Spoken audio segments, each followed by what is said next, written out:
380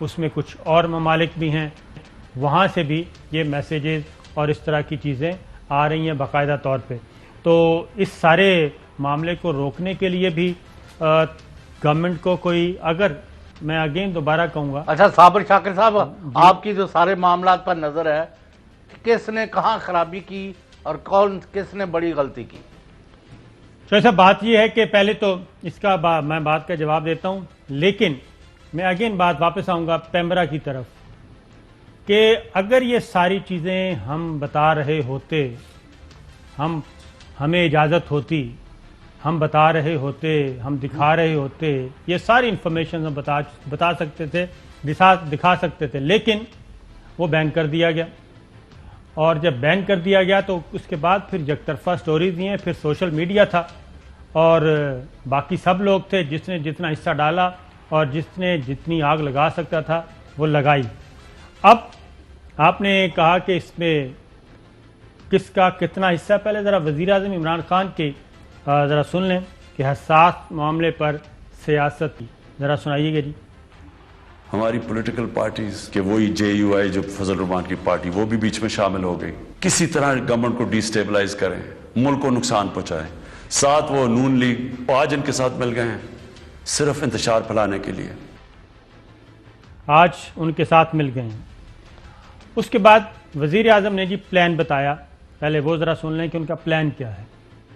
میں نے سارے مسلمان ہیڈز آف سٹیٹس کو خط لکھا اور میں نے ان کو کہا کہ ہمیں جوائنٹ ایکشن لینا چاہیے اس کے اوپر. میری سٹریٹجی کیا ہے؟ سارے مسلمان ملک کے جو ہیڈز ہیں، ہم مل کے مغرب کے فورمز میں، یورپین یونین میں، یونائٹڈ نیشنز میں، ہم ان کو یہ بتائیں کہ کیوں ہمیں تکلیف ہوتی ہے جب یہ فریڈم آف سپیچ کے نام پہ نبی صلی اللہ علیہ وسلم کی شان میں گستاخی کرتے ہیں. ان کا پلان تھا جی کہ اس کے علاوہ بھی انہوں نے کہا کہ میں نے تمام سربراہان مملکت کو، مسلم سربراہان کو خطوط بھی لکھے ہیں کہ اس میں مل کے اسٹریٹجی بنائی جائے، مل کے پلاننگ کی جائے تاکہ مغرب کو روکا جا سکے. آگے جا کے انہوں نے کہا کہ تحفظ کے لیے ٹیم بنانے کا بھی اعلان کر دیا انہوں نے، کیونکہ ان کو اس چیز کی سمجھ نہیں ہے. مغرب کے اندر ان کے جو پیغمبر ہیں ان کو اس طرح نہیں، ان کا پیار جس طرح ہمارا ہے، ہمارے نبی سے ہے، نہ ان کی اس طرح کی عزت کرتے ہیں، بلکہ وہ دین کو ان کے اتنے قریب نہیں ہے جس طرح ہم اپنے دین کے قریب رہتے ہیں. اس لیے ہمیں ان کو سمجھانا پڑے گا، اور سمجھائیں گے جب آپ مل کے اکٹھے کلیکٹیولی مسلمان دنیا کے ہیڈز آف سٹیٹس مل کے یہ کہیں گے کہ اگر کسی ملک میں سے اس طرح کیا گیا تو ہم سارے مل کے ان کا ٹریڈ بوائیکاٹ کریں گے. اس کا اثر ہوگا. اس طرح ہم اپنے مقصد ہے اس پہ پہنچ سکتے ہیں. اس کے بعد وزیر اعظم نے کہا جی کہ ناموس رسالت کے لیے اپنی کاوشوں کو قوم کے سامنے رکھا اور ذمہ داری بھی انہوں نے اٹھائی. کیا اعلان کیا سنیے. میں آج آپ سب کے سامنے کہتا ہوں کہ میں ذمہ داری اس کی لیتا ہوں، میں ہی اس کیمپین کو لیڈ کروں گا، لیکن میں انشاءاللہ اپنی قوم کو مایوس نہیں کروں گا، اپنے مسلمانوں کو مایوس نہیں کروں گا. ہم انشاءاللہ ان کو یہ ایک دن سمجھا دیں گے کہ جس طرح اگر وہ یہودیوں کے لیے سینسٹیو ہیں، ان کو تکلیف نہیں دینا چاہتے، تو ہم تو سوار اب مسلمان ہیں، ہمارے بھی دل ہیں. سوار مسلمان ہیں، ہمارے بھی دل ہیں. اور پھر انہوں نے کہا کہ جی کہ ہیڈ آف اسٹیٹ نے میری طرح اس مسئلے کو اجاگر کیا. کیسے کیا سنائیے جی. جی یہ شارٹ مس. اچھا جی چودھری صاحب، آپ نے پوچھا، سب سے پہلے لیٹسٹ سچویشن بتا دیں کہ شیخ رشید صاحب نے جی کیا کہا وزیر داخلہ نے آج، ذرا سنائیے گا جی.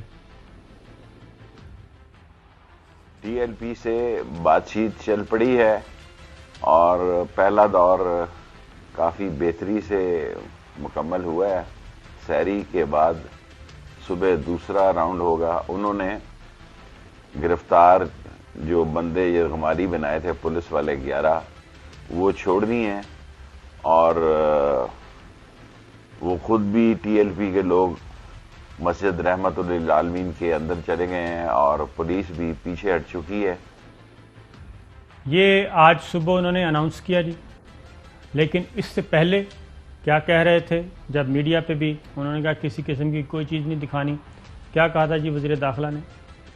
کوئی مذاکرات کا عمل اس وقت نہ جاری ہے نہ میرے نوٹس میں ہے. مذاکرات کی ہم نے کافی 2-3 مہینے کہی لیکن وہ کسی نتیجہ نہیں نکلی.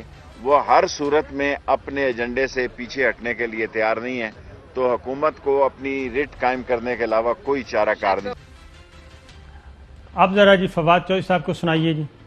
ٹی ایل پی کے ساتھ معاہدوں کا کیا سٹیٹس ہے؟ تو اب تو ٹی ایل پی ختم ہو گئی ہے. ناؤ دا بینڈ آرگنائزیشن کے ساتھ جو بھی ایگریمنٹ ہوگی یا بات چیت ہوگی وہ تو ویسے ہی وائڈ ہو جائے.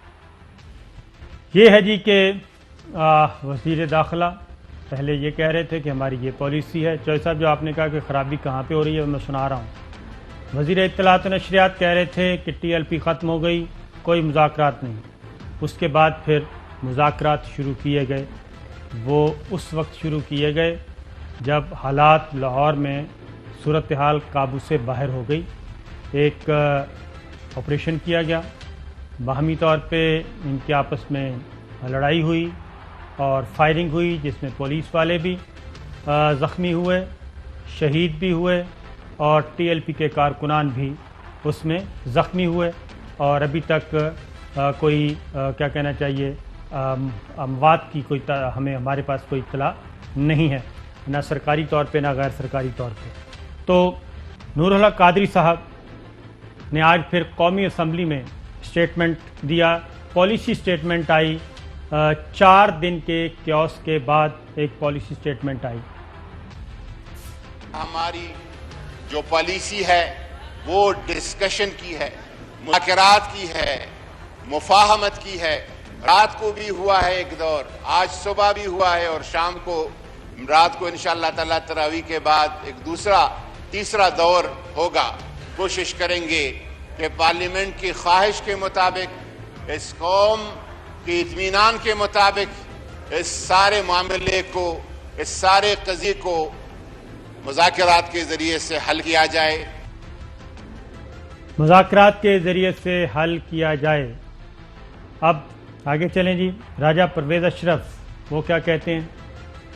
آپ نے کیا ایگریمنٹ کیا ہے کہ آپ ایوان میں لے کر آئے تھے؟ کس نے آپ کو اختیار دیا ہے کہ آپ ایگریمنٹ کریں جا کر؟ اگر آپ نے کوئی ایگریمنٹ کیا جس کا مجھے نہیں پتا, ہاؤس کے اندر وہ نہیں آ رہا کیا ایگریمنٹ, بطور حکومت آپ اپنی ذمہ داری میں مکمل فیل ہو.